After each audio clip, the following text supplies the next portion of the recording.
So after the nest has dealt with this odd increase in the size of their well of sacrifice, they decided to branch out in other directions and get to work on what they were sent to the city for in the first place.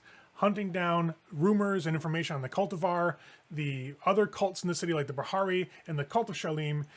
We'll see where their efforts take them. As you fall into your death during the sunlight hours, all of you pretty much just lose track of time. It's just boom, you go to sleep, and then boom, you wake up, except for some of you that have dreams. And in this case, that someone is going to be specifically Jeff.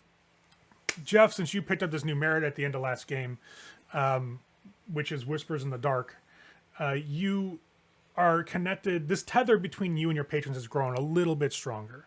Not in necessarily good fashion, though, at least not one that this dream would suggest. When you fall into slumber, your day is filled with these images of just massive clouds of black flies that just fill the sky. You find yourself now and again among different flies within this group, like it's just this twisting, writhing mass of bot flies just rolling like a cloud through the air. And you have scattered images of some sort of old temple. You're not quite sure of the design or the age or even like the region of the world. It's too indeterminate. It's just flashes are too fast. And you're obviously getting that insectoid vision where, you know, your eyes have tons of facets and it's all just small flashes of imagery split all over your entire field of vision. But you and your brethren are flying through some sort of massive complex of old stonework, and you get brought through another perspective of this cloud of flies just kind of circling like a funnel cloud down towards some darkness that's been welling up between the flagstones of this temple and created like this odd screaming face that's bubbling and writhing out of the ground itself, that's just made completely of this like liquid darkness, almost like a blackish oil or tar. And these cloud of flies that you're in just kind of goes straight into the mouth, and it's just nothing but blackness. Then you get an image of Narissa, the woman you guys saw at the yacht club. She's stalking you all. It's not that you see her head on. It's you and your two brothers are walking on the street and you feel a presence. You just look over your shoulder and you see her at the corner of a building. Or you guys are out on the lake, like on a boat, and you see her just under the water staring at you. She's an ever-present threat just behind you, lurking close enough that you can almost feel her breath.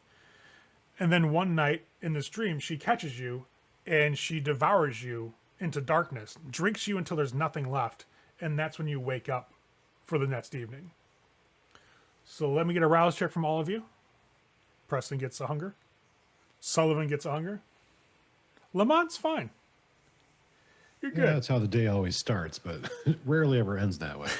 So when Sullivan claws his way out of his nightmare, he can feel the beast again, like right in the back of his throat, getting a little hungrier, like just crawling further and further into your being as the senses start to come back to your mind and you're consciously aware of your surroundings. When Preston wakes up, your room area has new residents. There are 5 or 6 rats sitting on your bed, staring at you, and a bunch of flies all over the room dividers. They're all still. None of them are moving. They're just staring at you is what it feels like. Oh, fuck. And as you rouse yourself to full consciousness, and that hunger starts to kind of be more awakened and more present in your subconscious, you sit up, and they all slowly start to just leave. Like the rats will, one after another, just kind of hop off your bed. You see them crawl towards the walls, and there are small little holes that they have chewed through to get to your bedroom, and they're leaving that direction. The flies just kind of up and stream down there as well, once you're awake. That's fucking creepy. For Lemont and Sullivan, you guys hear the buzzing of flies from Preston's little room area. Well, I'll come walking over and I'll pull his sheet aside, pull his sheet aside and just kind of get a look at what's happening in his little sleeping area. You'll probably see the last rat disappear into a hole. Yeah, I'll just point. Rats. It's the city. What do you expect? I'll get up and I'll walk over there and be like, I had some interesting visions. I'll just write on a pad of paper because I'm not going to grab my phone and text.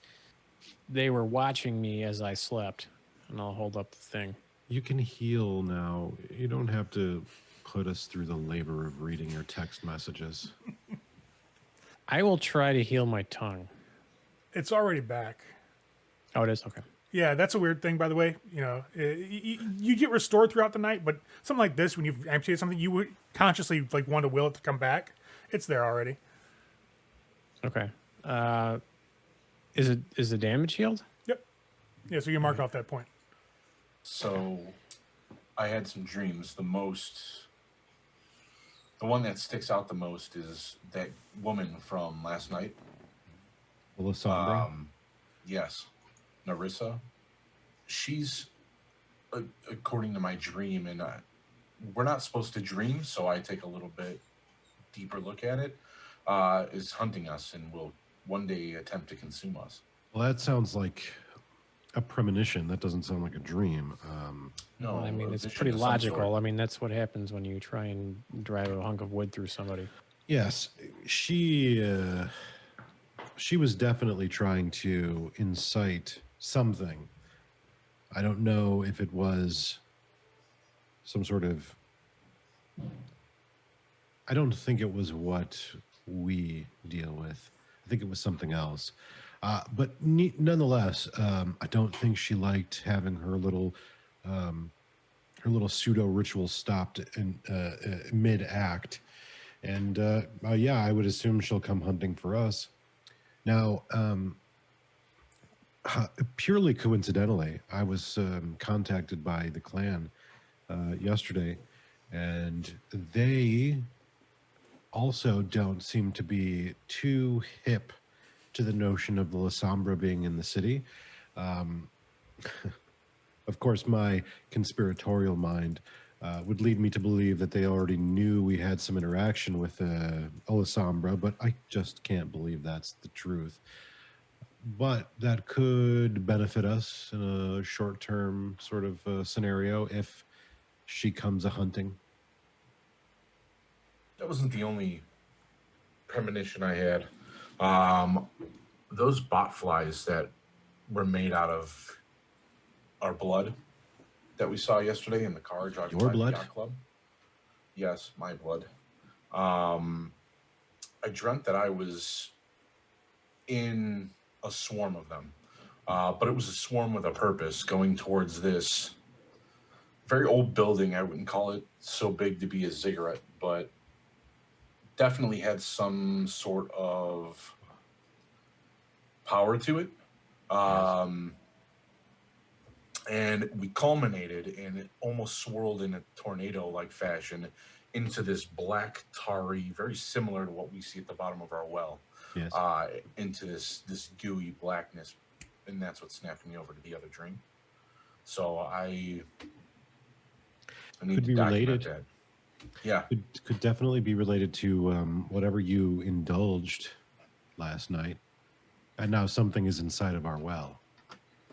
So I'm not saying that you like to raw dog whatever is in the lake, but it definitely seems like you're with child now. potentially. I I'm look not at it putting- as Not putting the blame on you completely. I look at it almost as if our pit was open for rent, and now something is finally taken hold. I don't think it's the thing, whatever is in the lake. I think there is something in the lake, clearly, but I think something else has reacted to that and is like manifested through us because we've allowed it. We've allowed it to. Yeah. It's no coincidence that driving Potentially. past the yacht club, that's when strange things started happening with the black tears and the whatever else happened.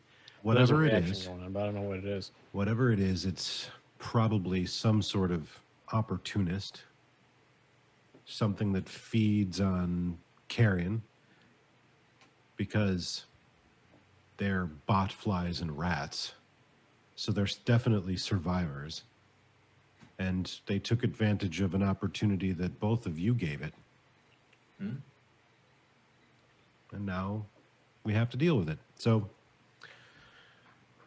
I don't think anything's changed. it's business as I usual. agree. Maybe whatever it was that took hold that we unwittingly invoked, our patron feasted on part of it, and maybe that's what brought it out of its slumber. Though that's clearly not what we wanted, but I don't know. I don't know yet. I guess we'll have to do further experimentation, won't we? That we will. Speaking of experimentation, what is on the docket for tonight? Any plans, or are we winging it? Well, should we get back to the original matter at hand, and that's deal with the information that we were handed before we got sidetracked at the yacht club? What with the Yes, the cults, cults the cult of our. Yes. and the Shalim? Yes. Yes. That sounds like a proper idea. Preston gets a text. All right. It's from your Motherfucker. what? No.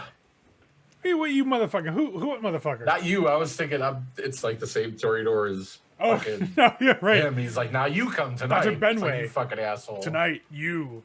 Preston gets a text, and it's actually from Ryan, your contact within the Bahari, Ryan Evans. It's a text with the title of "What the fuck," and you see two pictures. One is this amazing garden that's been built. Looks like inside the confines of some sort of like warehouse, probably abandoned, but looks like people carved up the concrete floor and made a garden in there. Mm-hmm. And the second picture is this place has been bulldozed entirely. Same place? Mm-hmm. Holy shit. And you get another picture of a glyph, which, since your time in the Bahari, you recognize it's the scythe with the drip of blood, the Bahari symbol for Cain, and question mark, exclamation, question mark. And you just get the words that they destroyed our garden. I'll respond, holy shit. Any idea who? Yeah. And he puts that same glyph again. He's like, these guys clearly, we got to fucking handle it. For Sean's edification, the Bahari in V5 have kind of gotten a new shift in focus. Pretty much every gathering of Bahari has a garden that they cultivate in like honor of Lilith's main gardens. And the cult now is one that's far more geared towards vengeance, especially against the Git of Cain, etc. And your content is in a higher position, so they would actually help tend to the garden, at least among the mortals here. So he's thinking clearly by sending stuff to you, like it's probably the Church of Cain. I thought the symbol you were sending me, because if I'm remembering correctly, there are different types of gardens. Yes. Well, yeah, you can do them. So in Old Wad, they had the Gardens of Sorrow, etc. Like all the ones that are modeled after specific stuff. And some Bahari still do that. Others just make a garden and make that a labor of love to tend to it in honor of Lilith. It's not, they're not all considered, they don't all have to be modeled after a certain garden of Lilith. They all just have to be a garden that takes some effort and has some sort of sacrifice involved in it. It could be a private garden. It can be communal. Obviously, this one, given the size, is more than likely a communal garden that they may have shared with the vampire portions of the cult. More than likely, it's one and the same. They're just one part of the cult, and the mortals are just the servants of the vampires. And especially given that your contact is part of the cult and you were a Bahari, they're probably part of the same vampire cell, essentially. So yeah, the glyph gives you the one for Cain. Or Cain's get. So he's thinking that's fucking Cainites that did this shit. Okay. Does he tell me like where the garden was? He'll give you an address if you ask. Definitely, it's in Roscoe Village. Okay. Yeah, he gives you the street address. It's an old like shipping warehouse that they pretty much bought. Based on where that is, do I know like territory wise if that's like a certain a certain clan or certain vampire's territory or area? Right. So Roscoe Village is not that far from Wrigleyville. So it's like by Bricktown. It's a little bit southwest Ortoleville, I want to say. As far as territory, there's not really much that's this far north. There's a lot of scuffle right now around River North in that general area. But this far north, it's kind of like it's not quite the collar county, counties. It's just getting to the outskirts of the city where people, not a lot of the higher ups stay from anybody. So it's kind of like a Wild West situation up here. If anybody has territory, it'd be individual or coterie based domain. Gotcha. So I wanna see if I can determine how big of a ordeal this was. Like if people in the area would have known. So like I don't know. Like I have a contacts of 1. Okay. I don't know if maybe I could use that to try and see like what's the buzz around. Like, is there anybody talking about this? Does anybody know about it? Yeah. If it was a big area, it seems like if something like that happens, like people would. Yeah, notice. That's definitely like Roscoe Village is more residential essentially. It used to be kind of a shitty neighborhood in like the 80s. In the 90s, it was still kind of but late 90s, early 2000s, they started building it up, and gentrification kind of moved in, right? You had a lot of gangs in that area. Like Latin Kings were around Racine and Barry, which is like hardcore in Roscoe. So there was a lot of activity back in the day. So if something like this happened, people were going to notice it. And the word on the street right now, utilizing your contact, making a couple other phone calls and sending out some text messages, you come to find out that some guys flashed a lot of cash and literally rented bulldozers and forced through the paperwork for building permits and just through City Hall and through the alderman's office and just bulldozed the shit out of this building. Jesus. In one day. Unheard of. Wow. So in other words, this wasn't an accident. Somebody wanted to do this. All right, I will let Ryan know that I'm looking into it, just to see if I can find out. Yeah, he sent you back. He's like, good, because we got some really pissed off members. Yeah, I can imagine. So while Lemont was kind of there hanging out, Preston makes a lot of phone calls, sends off some messages, talking to people. What it sounds like from that one-sided perspective, he's trying to figure out who bulldozed this area, and is getting weird responses. Okay. I don't know anything about his little his side project. Yeah. But if he needs my help, I'm more than happy to assist him. Otherwise, look, I at some point in the very near future, I should probably ply my trade. Just for appearance's sake. Not much of a Toreador if I'm not creating art. So, question for Storyteller. Yes. Is there a shop I normally operate out of? How do I don't know. Yeah. So you've got your mask as a tattoo artist, right? Yeah. What's the rating? It's all right. Mask is rating 2. Okay. So yeah, you do have a shop that you can go to regularly. You are allowed to keep eccentric hours due to your ability with the needle, essentially. So this kind of works better for you. With the Mask of 2, I'm kind of playing it off as not only is it a more solid mask that can hold up to scrutiny, but also gives you some more perks that involve your job of sorts, essentially. So for Lemont, you have the flexibility of hours. You can go when you want to. But they still keep your book out there and they keep you on the rolls, essentially. And occasionally you'll get a call like, hey, we got a client who wants to use your work specifically. Can you come on in? If not, we can reschedule, that type of stuff. So yeah, you can definitely get in and you work at a shop regularly. It's not that big, but it's definitely enough to keep you in good clientele and some good money. Okay. So yeah, I mean, when that is necessary, definitely I'll get that. I mean, I'm keeping my own hours and, I'm not actually the player, not actually communicating with anybody. So I assume that's probably something as a tattoo artist, I do at least 3 nights a week. So, in order to keep that momentum, whether it's one client for 6 or 8 hours, it's probably at least like 2 or 3 times a week. Yeah, definitely makes a lot of sense. Again, there are a couple days a week to just maintain money your cover, but also get some extra, spending cash, some walking around money, as they say. So yeah, you can go in if you wanted to for a couple hours while they work on their other stuff. Yeah, so that's what I'll do. I'll get that taken care of. Take care of the responsibilities, but also it allows me to sort of indulge in that creation of pain. Right. So my big experiments lately are probably going to be with the what they call the brutal black project, where they take like a mag that's like this thick and they just fucking fill people in with black. When you get a chance, Jesus. look it up. It's terrifying. I don't advise it, but it's real. So That's insane. yeah, All right. So yeah, you'll head into work, and when you're on, what's your level of crafts for your tattooing? yeah. My level of craft is so my level of craft is 4, and then I believe I have a specialization, human canvas. Right. So you have a good, solid, steady stack of appointments that are pretty much, with your level of skill, are like whenever you're free, you hit me up Yeah. and I'll be in to get some ink. Yeah, and I also have a fame of 1 in the tattoo community.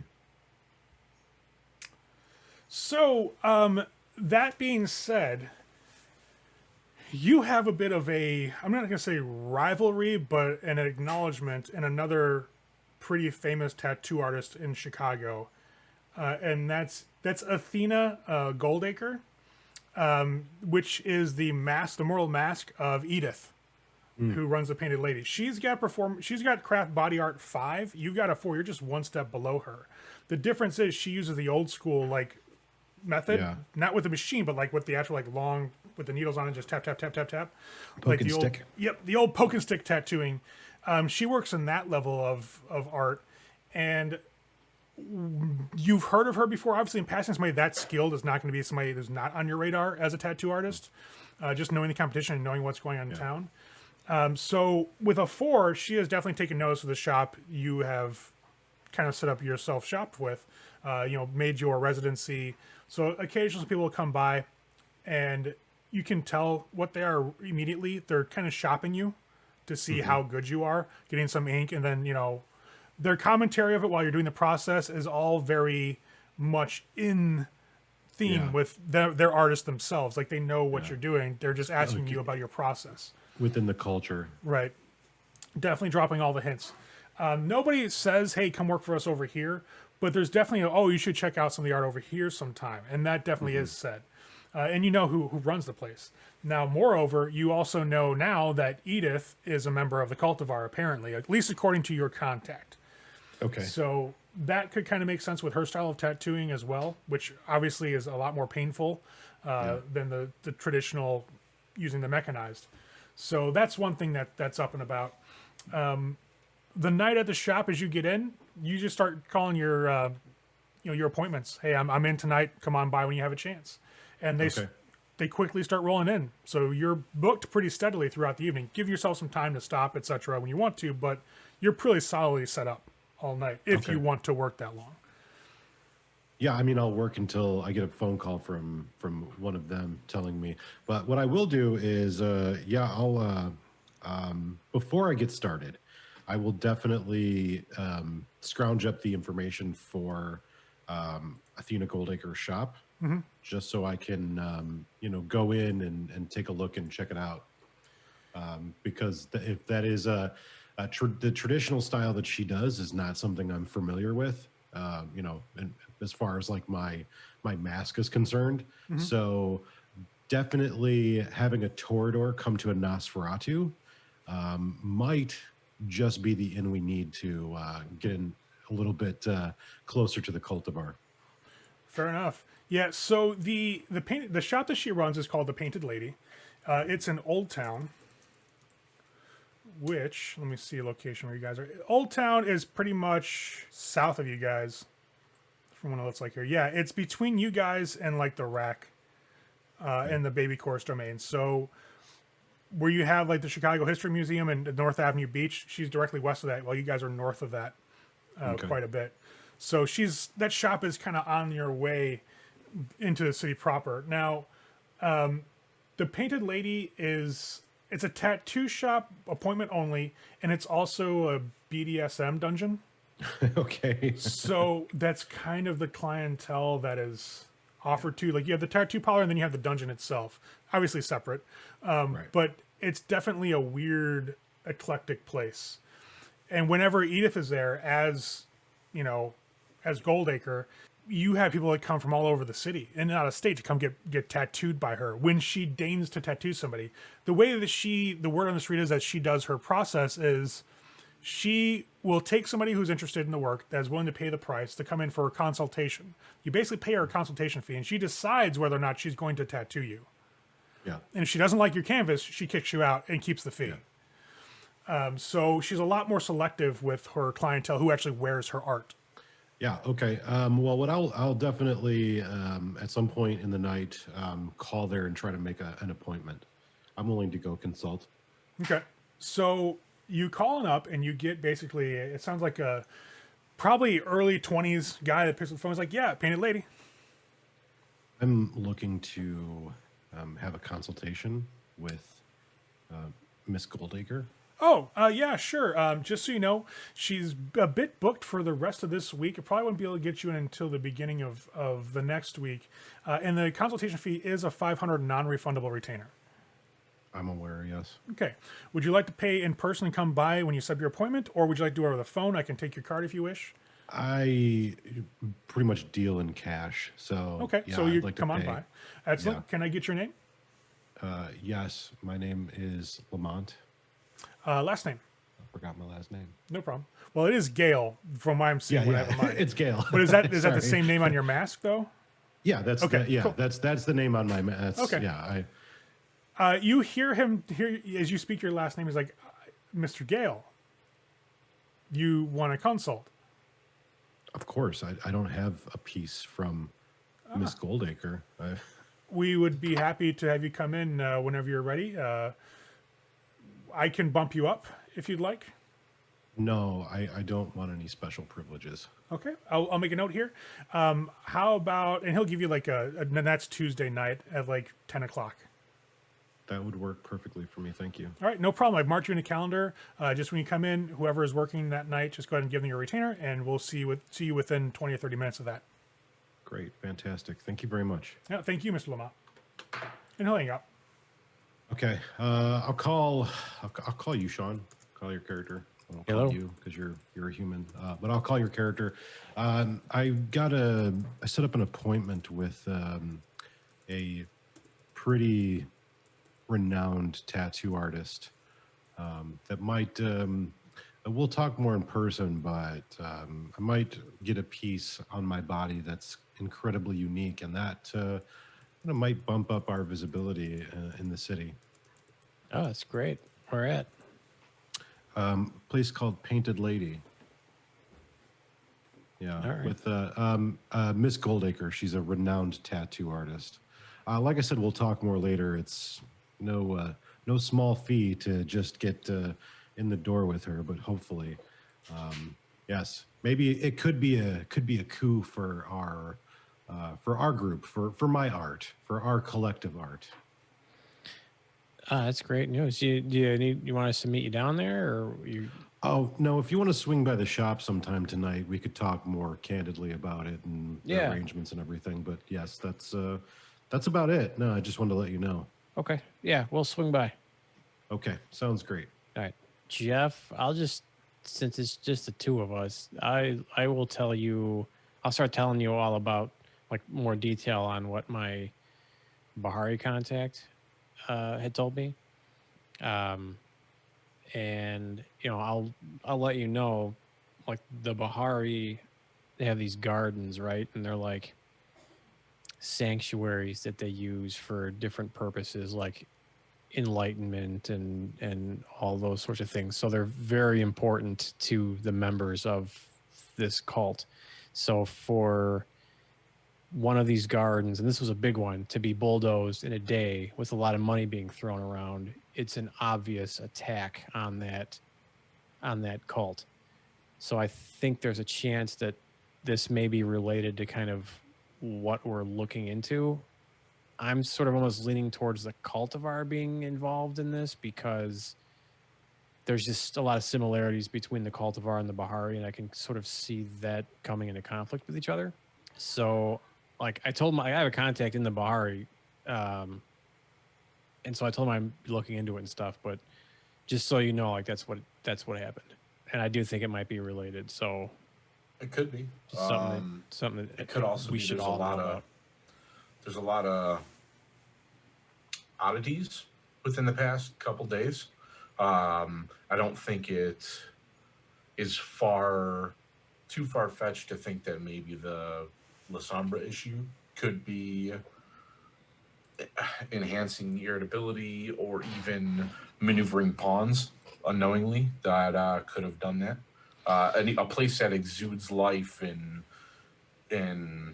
just things of that nature, especially with the garden and the La Sombra dealing with darkness and just the way they are, the smothering aspect of them, and maybe that could be tied Yeah. to them coming in. Maybe It they're would- moving into places that aren't completely held onto by other coteries or kindred. in the Maybe city. it would be bold to make that type of move and like wield that type of influence when you're not really fully accepted here.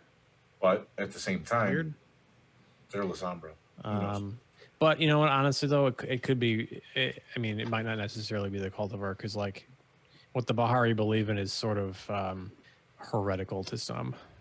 We're pretty knowledgeable in heresy. Just saying, So, yeah. So, it's something to look That's into. I'll definitely keep an ear out for Yeah. sure. but anyways, I I got- just. Oh, go I ahead. got contacts that I can get a hold of. I don't know if they roll in the same areas as the Bahari do, but it's worth a shot. Yeah, I mean, I reached out to a couple contacts. I made some calls, and that's kind of how I found out that it was like a single day operation. Lots of money. Bulldozers just went in and like leveled the whole thing. So the whole thing is just weird.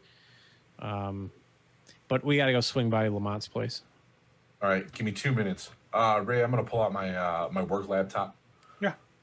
And I'm going to see if there's been any new tips or discoveries or anything like that that have been sent into Chicago, because there's the Museum of Indian Arts, the Field Museum. There's like several different places where an archaeologist could get work or whatnot. Right. I'm just looking to see through whatever company I'm working for currently, my Mask of Two, Right. to see if there's been any influx of anything in Chicago, any stories, any pages of some long forgotten text, anything that would stand out within the last couple of weeks, I would say.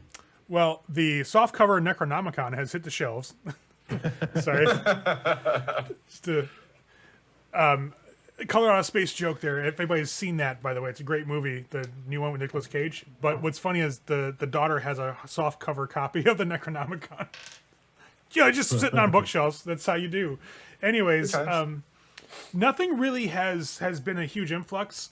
There have been some more native displays at the Field Museum, for example, but nothing that really strikes you as being out of place. You know that as the curators deal with their collections, they rotate things in and out of public view for seasonal or for timed events, things like that. Nothing really has been different. Nothing has changed too much lately. There's been no sudden infusions of money anywhere. It's been pretty steady. But the backers for a lot of the museum programs in the city have been doing very well lately in the past several years as well.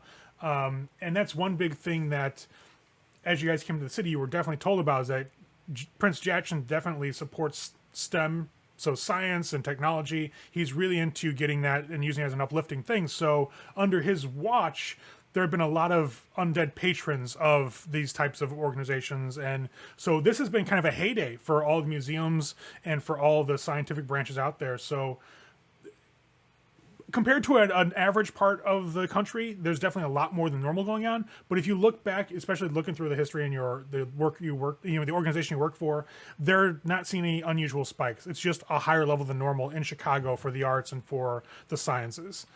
So nothing really has struck out. You also do note, as you're surfing the web and just double checking the websites you go to, there's no reported incidents at all at the yacht club. Nothing has hit the radar anywhere. Good thing. Which means whoever that girl, Narissa or whatever, probably influentially has that area on lock or knows someone that was able to clean that up quietly, which is good. Also gives us another reason to keep looking into her. She's clearly fairly well connected, and if she's going to be hunting us, we need to be more sly about hunting her, because that's in essence kind of what we're doing at this point. Yeah. While you're doing your search, I do need you to make me a wits plus occult roll to see if you notice some small things that are just out of the ordinary here and there. I got 4. 1 hunger, 3 normal. Okay. The Masonic Temple, the AIC Masonic Temple in Chicago, has had 2 missing janitors in the past 2 weeks. That's definitely odd. They go in at night and they just never come back out. That's kind of buried there and there. So, like, as you're looking through the job postings and other stuff, you will see that some of these places have job openings. And when you track down that lead, you're like, hey, wait, that guy just never came back. So you got 2 of those, and then... Now, they went in to work, just never clocked out. They went into work at the Masonic Temple and then never clocked out, and they were never seen for their next shift. You said the Masonic Temple? Yep. I'll turn that over to Preston and be like, check this out. This is not normal. What are you thinking? Probably vampire. Somebody feeding, somebody... with the influx of La Sombra, who knows how those people feed? What type of weird shit they're into. Maybe they're trying to make noise, forcing the denizens of the city, us, to look into them and see what type of power they control. Maybe to either persuade us to their side, or I don't know. I'm probably looking too far into it and making too much out of it. But yeah, it's odd. That's not something that's normal. They never showed up back at work. They haven't been home. They're missing.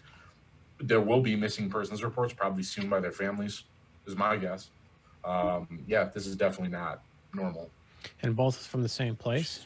Yeah, it's so Both I got the Masonic Temple. It's not the Masonic. I'm sorry, that's my mistake. I don't know why I said that. It's the AIC. It's the American Indigenous Center of Chicago. And that is actually a building that's right across the street from like the Art Institute campus, which, by the way, is an Elysium. Yeah, that's we knew. It's been an Elysium for a long time. Yeah. Now, I don't know why I said the AIC Masonic. Yeah, this is definitely odd. Maybe something or someone is now haunting a museum and claiming it is theirs, and being messy. Maybe someone's trying to set up KJ to dump more money or to blow influence to make it easier for somebody to roll into the city. I don't know. I really don't know. All I know is it's not normal. No, it's not. People don't just disappear off the face of the earth normally, unless you're Hoffa. Yeah, and the fact that it's happening so close to an Elysium site is kind of like a... Right. 2 people in 2 weeks. That brings eyes that should not be looking there. Okay. That's definitely something to not ignore.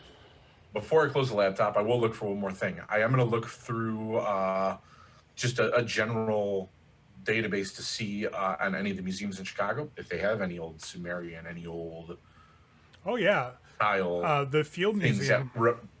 Does it look a lot like the type of shit that we have scrawled in our area? Well, the writing's identical. Or that's scrawled on my chest? Yeah, the writing's identical. It's the same script that Akkadian is on display there for like ancient Mesopotamian empires and things of that nature from that area.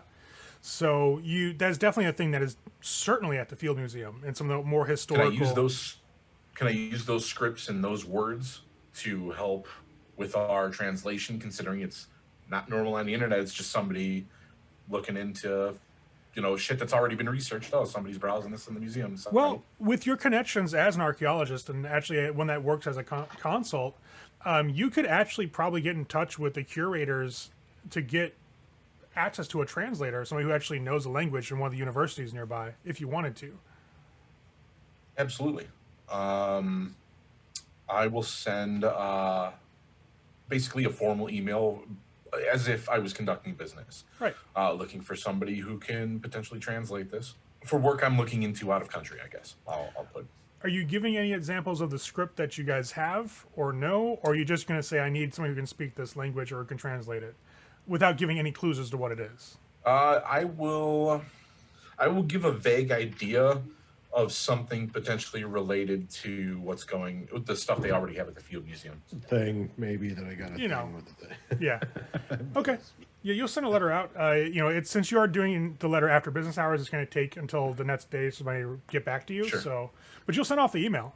Well, I have an idea. I sent off an email, business email. We may be able to get someone who could potentially help us crack the code of what that is down there. It'll take a few days after our meeting because clearly I'll have to make him. I'll have to enhance him, so he doesn't run home and tell us. Well, And he yeah. could be useful to be out in the field for us. We need to be careful that because we don't know if what is written it could be a name or a fragment of a name. Very much, yeah. He'll after I enhance him with my blood. You guys will hear a we'll ding open as his eyes Sullivan a gets a message in return on his phone. So thirsty. I'll check it. You get what did you sign it off as, like Dr. Ashcroft, or how did you like sign off your letter? Yeah, it'd be Dr. Ashcroft. Dr. Ashcroft, I just received your letter. I was just going through some old books here, and I decided to check the mail, and I was very pleasantly surprised to see your request for translation. I myself am a specialist in such things. Do you have an example of the script that you can send over so that I can see about the syntax and potential regional dialect of the language so that I can get you a better translation? The first thing I'll do real quick is I'll just look up his general information. Like I have a mask, obviously. There you can find my credentials and stuff online. Mm-hmm. That's what I'm trying to do. I'm just trying to look this person up, see who it is, how long they've been established, where they're from. So the respondent on your letter was a Dr. Michael Tosh. A quick look up his credentials. He's been a linguistic at the museum for at least the last 3 years. He got his doctorate from a university in Wisconsin. So definitely from the area. Okay. Does he have his hours of activity? Yeah, usually he's in for normal business hours, so the operation hours for the museum.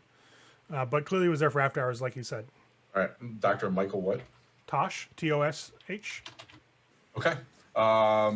Yeah, this guy seems legit. I'm not going to send him any of what we have. I am definitely going to send him. Actually, you know what? I'll send him a message to set up a meet sometime in the next couple days if he has open. Maybe a late dinner. Yeah, he's up for that. He can meet you at the Cliff Dwellers. It's a membership club that's right off of the park. He has membership. He can take a guest. So he's like, yeah, meet me there. It's a nice rooftop bar. We can have a drink and talk about it. Sure.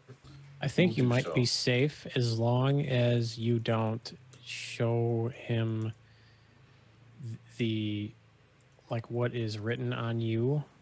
I think as long as you maybe a little fragment of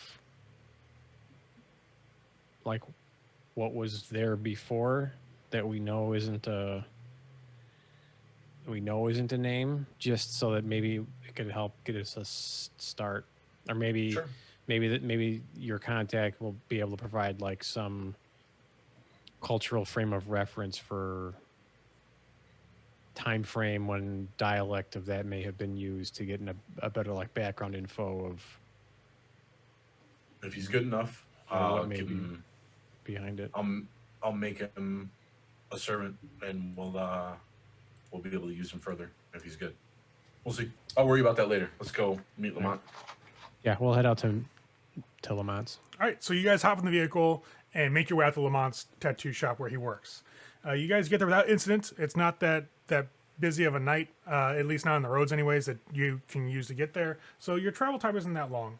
When you guys show up, Lamont's finishing up with a client, one that apparently has been waiting for a while to get this tattoo, but isn't, like, I guess, rude about it. He's very happy that it's finally getting done. And that elation's pretty evident as he's watching every motion of, the tattoo pen that Lamont's using on his arm as he finishes up the outline. And so as Lamont's brushing it off, wiping it off and getting some of the excess ink and the blood away, gives his instructions to the guy about how to maintain the tattoo. Here's lotions, wrap this up, now avoid sunlight, things of that nature. The guy's like, yeah, of course, I get it. But thank you. He shakes Lamont's hand, pays tips about a good $100 or so, and heads out like happy as shit as he carefully puts his coat back on, leaving you with about a good 20, 30 minutes of a break time. If you want to take longer, that's up to you, but you have definitely time scheduled in for these guys to show up. Okay. Yeah, I'll let them in, and I'll kind of shut the door behind them, and just kind of hang out for a few minutes. So I have set up an appointment with a very famous tattoo artist in our city, named Athena Goldacre. From what I understand, she's actually a member of the Nosferatu clan. and she's incredibly skilled. And what I hear is she may be directly involved with the cultivar. She's there's a kinship between us, I'm sure. Our desire to indulge others in a little bit of pain. So I'm going to meet with her next week, and I have this crazy idea. Obviously, she can't tattoo me. That's well, she could, but it would be a waste of her talents. However, I have an idea where perhaps I instead ask her if I could apprentice under her and learn her particular art. She does a very old school, traditional poke and stick style of tattooing, and that's just not something that good old Lemont knows how to do. So it certainly would piss off the members of the Toreador clan. So we have that going for us, and I think a Nosferatu might get some sick glee teaching a Toreador a thing or two about art. Well, it'll be interesting if they mention Edith too, because we know that Edith is a Nosferatu. That's a cultivar here. Well, that's Athena is Edith. That's Oh, yeah. okay. I'm sorry. That's I'm her. with you. That's what she goes by. Okay, well, great. Okay. We make a note of So that. perhaps I could make an effort to ingratiate myself to her, appreciating her vast expertise in the tattoo art, and see where it takes us. I think that's a really good idea. I have set up a work meeting as well with a translator, someone who is schooled in the language we're researching. So if he's good, we may acquire his talents for a long period of time. Okay. We'll just make sure he doesn't end up in any pits. He's not going to get close enough to, hopefully. So, I mean, I think you two have some like really good things going that are going to bring about more information.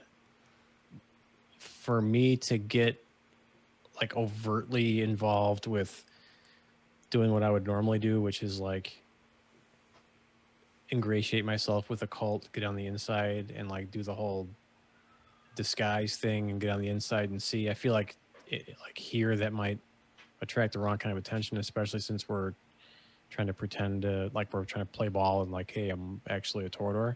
Mm-hmm.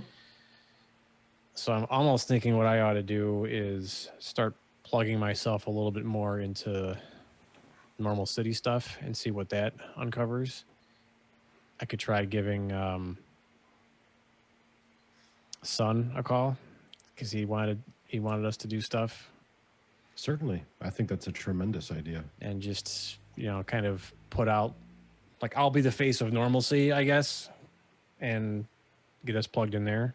I have no objections to that whatsoever. I don't either. I think that we're all attacking this from completely different standpoints, and I think we're all going to come up with different useful information that will hopefully reveal the whole. Yeah. We should be a coterie that makes ourselves available. Yeah, I think that's the careful way to go about it. So, oh, by the way, nothing has hit the news at all about the yacht club last night. Of course, Which means nothing. she hit the has a news. stronghold. sort of no surprise there. But Either she has a Either- stronghold, or the individual that she was trying to convince to work with her.